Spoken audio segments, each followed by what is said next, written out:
Bismillahirrohmanirrohim. Assalamualaikum warahmatullahi wabarakatuh. Puji syukur atas kehadirat Tuhan Yang Maha Esa atas segala nikmat yang telah diberikan kepada kita semua. Kami dari mahasiswi Universitas Muslim Indonesia atas nama Aninda Putri Ramadhani, Reski Nuryosari, dan Sri Rahmayani. Nah, pada kesempatan kali ini kami akan membahas materi tentang manajemen perubahan. Video ini kami buat untuk menyelesaikan salah satu tugas manajemen sumber daya manusia dengan dosen pengampu Ibu Nurhayati Asis SEMM. Dan selanjutnya saya persilahkan kepada rekan saya. Terima kasih atas waktu yang telah diberikan. Selanjutnya saya akan membacakan materi tentang latar belakang perubahan dalam organisasi. Perubahan adalah suatu fenomena alami kehidupan manusia dan organisasi di dunia, di mana kadang manusia bersikap biasa saja dan meremehkan dan membiarkan perubahan tersebut terjadi.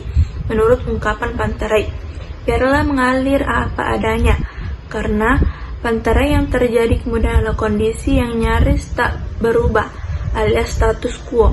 Meskipun berbilang musim dan tahun, bahkan dasawarsa, ada manusia dan lembaga yang tetap jumud, karena tidak dikelola dan dilakukan perubahan sengaja diniatkan terprogram dengan baik atau international programmed, walaupun jumlah kelompok ini tak banyak. Selanjutnya terdapat beberapa alasan mengapa organisasi atau lembaga kini sulit mempertahankan kelangsungan hidupnya, dikarenakan tidak dapat mengidentifikasi atau menangkap tanda-tanda perubahan, sehingga pada saat perubahan benar-benar terjadi, maka organisasi tersebut tidak siap untuk menghadapi, dikarenakan struktur internal tidak mampu dan terlambat melakukan penyesuaian. Mungkin organisasi tersebut hanya memfokuskan pada satu titik fokus aktivitas.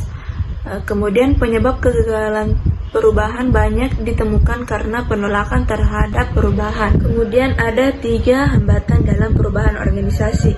Yang pertama yaitu karyawan kurang terlibat, gagal melibatkan karyawan dalam proses perubahan. Yang kedua, komunikasi kurang efektif, hanya mengeluarkan pengumuman dan strategi perubahan.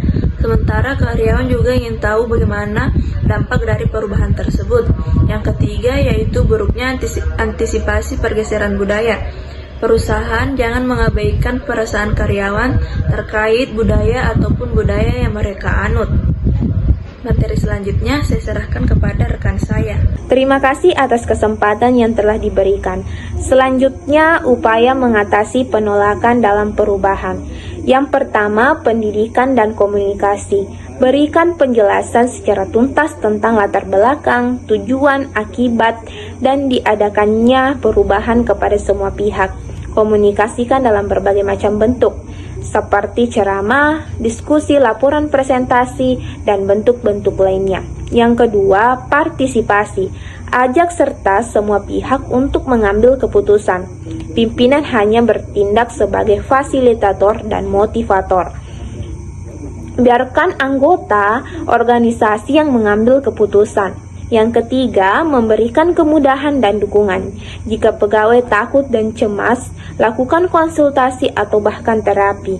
Berikan pelatihan-pelatihan. Memang akan memakan waktu, namun akan mengurangi tingkat penolakan. Selanjutnya saya serahkan kepada rekan saya. Oke, terima kasih atas kesempatan yang telah diberikan. Pendekatan dalam perubahan organisasi.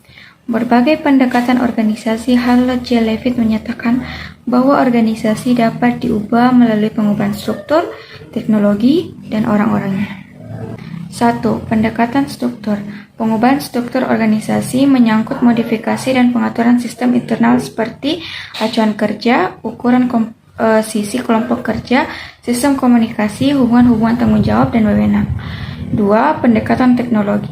Untuk memperbaiki prestasi, F.W. Taylor dan pengikutnya mencoba menganalisa dan memperbaiki interaksi-interaksi pada karyawan dan mesin-mesin untuk meningkatkan efisiensi sehubungan dengan perubahan teknologi. Ada kalanya perubahan yang dilakukan ternyata sering tidak cocok dengan struktur organisasi. 3. Pendekatan orang.